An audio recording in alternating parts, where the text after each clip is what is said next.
In this video, I'll show you how you can get corrections on your errors and how not to do so, what kind of pitfalls you have to avoid. First, a common mistake is that a lot of people will either speak to an AI or ask an AI to give you corrections immediately, or some may write a short little piece of text like this, and then they'll get their feedback and get the corrections right away. This is the mistake that I unfortunately made when I first was studying Japanese last year. As you can see in this screenshot, I wrote a sentence in broken Japanese here, and then I gave it to ChatGPT, and ChatGPT gave me a evaluation of 1 out of 5, which means terrible, and then it pointed out all of my errors. And then I gave a second corrected sentence, and then ChatGPT now says, okay, now this is 4 out of 5, and then it gives me a whole bunch of corrections. This kind of feedback is very unfocused, right? You get a mixed bag of errors based on a very small sample of your production. In this case, it's based on just one little sentence. There's no way to see the overall pattern of your errors since you're only giving it a very tiny little sample. What's much better is a focused approach to error correction. That is, you first generate a lot of text, right? You write a lot or you speak a lot.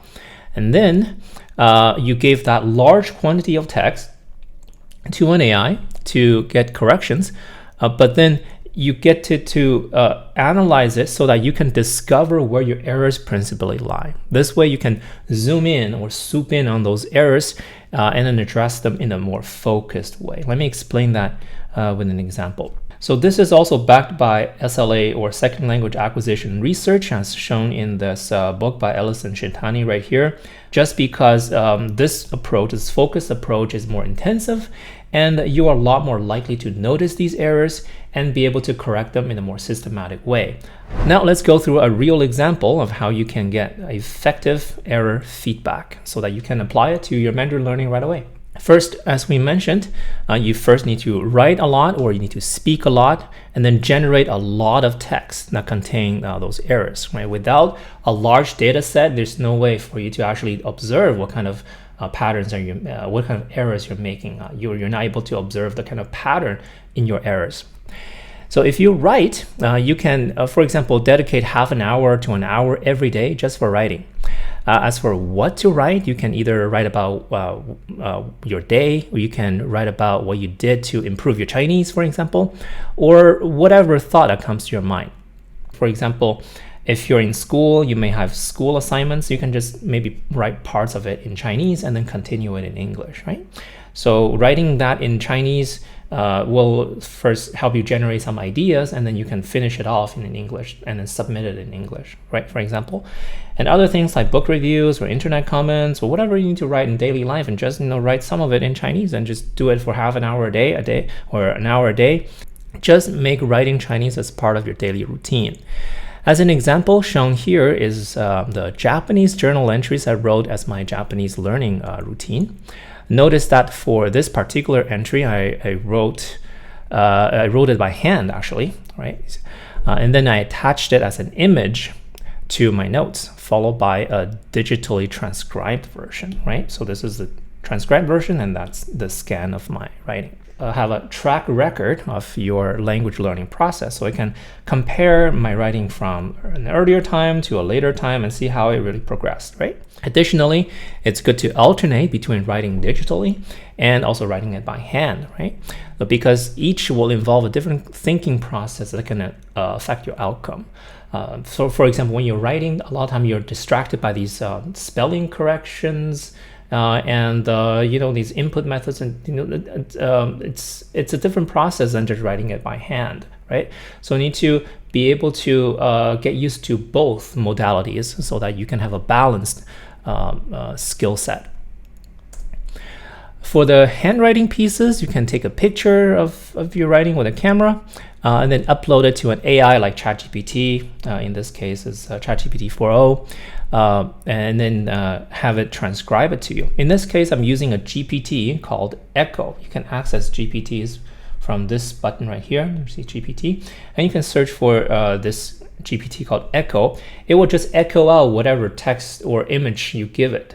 In this case, the link is also attached here for your reference. I'll also paste that in the description of this video. You can use it to transcribe your handwriting. It's generally pretty good at recognizing my handwriting, right? Well, I still have to make some corrections, but it gets most of it correct.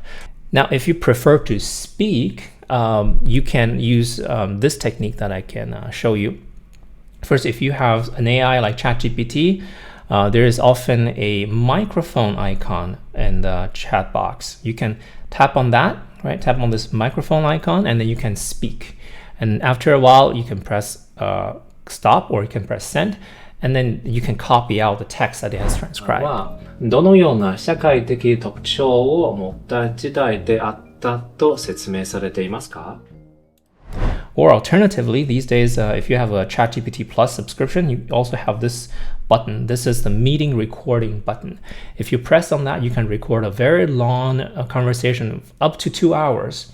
And then it will be able to recognize all the text, right? Just make sure that when you after the meeting transcription is done, make sure that you ask ChatGPT to give me back the text with the errors intact, right, without making any changes, because ChatGPT by default will smooth out all the errors.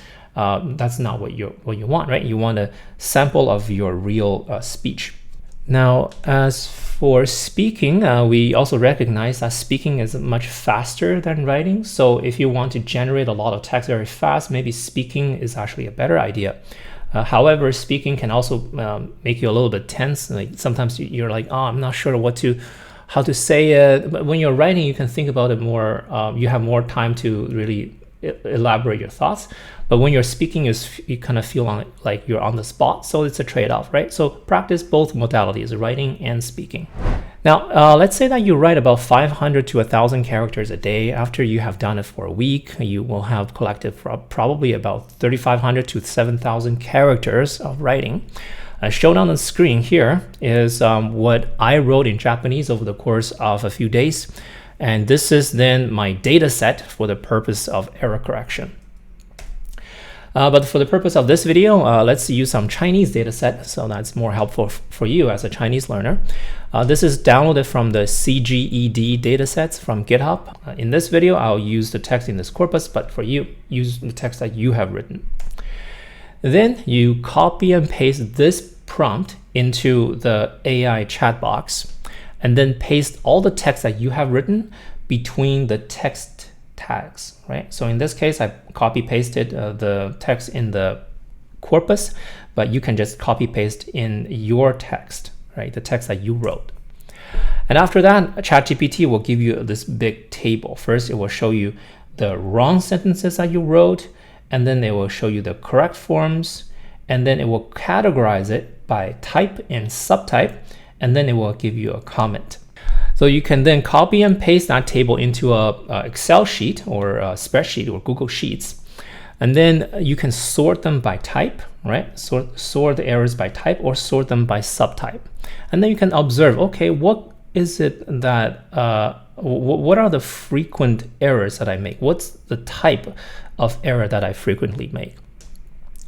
And be aware that AIs aren't correct all the time, right? So sometimes they can categorize it as the wrong type, or it's just making the wrong kind of analysis. It usually makes the corrections pretty well, but as for why that correction is made, sometimes the AI is not very good at pointing that out. So you need to kind of read through this and make any manual adjustment as necessary, right? So this is also an exercise to help you improve your language, to be able to aware of what kind of mistakes you're making, and so that not only are you getting a more accurate data set, but you're also working to improve your Mandarin as well.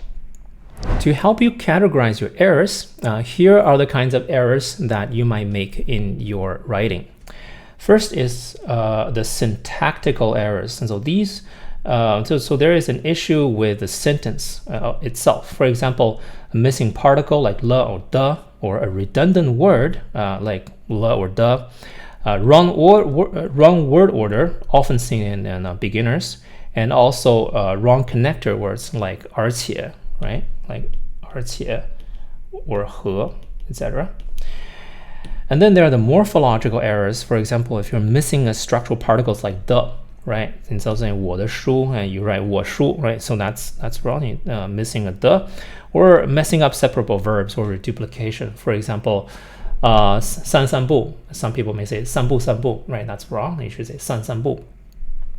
Pragmatics, that is things like politeness, things like you're writing something that, for example, you're writing a job application and you're addressing the other company as 你的公司, right? That is a no-no. In Chinese, you have to say 贵公司, right? 贵公司. So that's a pragmatic error. That is errors with politeness or formality or the genre of writing that you're engaging in, right? So that's pragmatics. Lexical is very frequent. It's a very frequent type of error. Word choice, idiom choice, wrong collocation, wrong classifier. We're going to look at that in more detail. And orthography, just writing the wrong characters, right? Or missing a stroke in your character, or substituting one character for another. So these are the main error types: syntactical, morphological, pragmatics, lexical, and orthographical. From the table in your spreadsheet, we can see some errors that are just very frequent. For example, character errors, like instead of writing 性别, instead of writing 性别 or gender, you wrote 性别, right? Using the wrong 性 in this case.